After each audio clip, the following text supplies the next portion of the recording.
Hi, beautiful soul. My name's Chelsea. I'm an intuitive wellness coach, and I love helping people figure out more about themselves, especially in the energetic realms. I love to tune in energetically using my intuition and figure out any hidden blocks, whether that be a physical toxicity, an emotion, or the spiritual, energetic aspects, and helping people shift that. And today I want to give you a little bit more information on one of those spiritual topics that comes up quite often when I'm working with clients. And that's the concept of what I will call a soul collective. So my intuition works a lot with visual, so I will see different images come up. I will hear or almost sense hear, and I may be given specific words. My intuition also often works with specific definitions. So I'm guided to use a specific word at a specific time to help shift a block in someone's field, as well as when I'm discerning what is information that we need to know. Sometimes there's specific words. So in this case, the specific word that came through was soul collective. You may have heard this in terms of soul groups, but I want to talk about this topic. Essentially, if we think about the theory of past lives and having multiple lives or situations, realities that you come back into, that's kind of the lens that we're working with here in terms of a soul collective. So envision there's a group of souls that you are kind of connected to. It's a collective.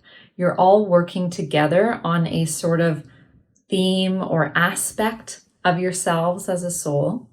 And you may be coming back together in additional lives. So in other words, as a soul and energy sort of spirit form, you're working with this specific group of people, which I'll call the soul collective. And you may be incarnating with many members of that soul collective as well. Because it seems to me that you're working on similar things or helping each other work on similar things that are connected to one another.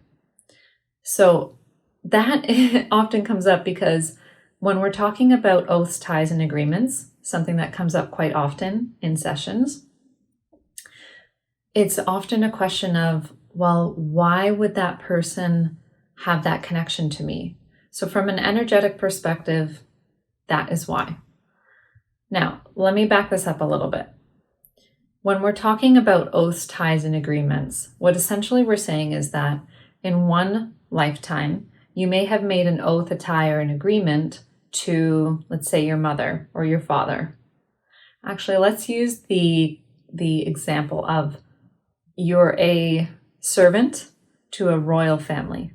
So in that case, in that lifetime, you make an oath to that royal family that you will always serve and protect them, for example.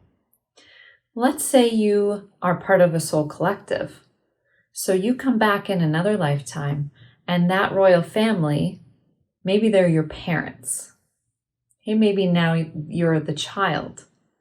So you may feel this resentment or tension. I always have to do what they say. That can be for other reasons, but there's an intensity or a difference in it. It feels stronger, like there's this connection that you just can't break. And it's maybe something that you don't want to be tied into anymore. So this can be where an oath, a tie, or an agreement can come into conflict with where you want to go in a current lifetime, or it can seem like it's a conflict. So what we can do is we can actually back that out. But before we go into that, I just want to tie in again the soul collective idea. So we have this group of souls, the soul collective, that we're working through things with. So in this lifetime, you may be, royal family and servant, you may be child and parents, and there can also be role reversals. So this time you may be the royal family and they may be the servants. So you swap roles. So you're learning a different aspect of yourself and the other side of the relationship. And when you think of it in a past life lens, that helps your soul grow because you've now experienced in the human form that aspect of that relationship. You're not always playing one side versus the other.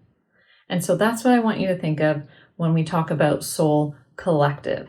So there may be a group of souls, a soul collective, that you're working with time after time. And there may be shifts in that soul collective. There could be, people moving in and out or souls moving in and out over time. But in general, there's a core collective group. And that is something that you may need to know for some of our further discussions. So next, I want to talk about actual oaths and agreements and what that actually means for your current lifetime experiences and why there may be an issue with making oaths and agreements in the past or currently.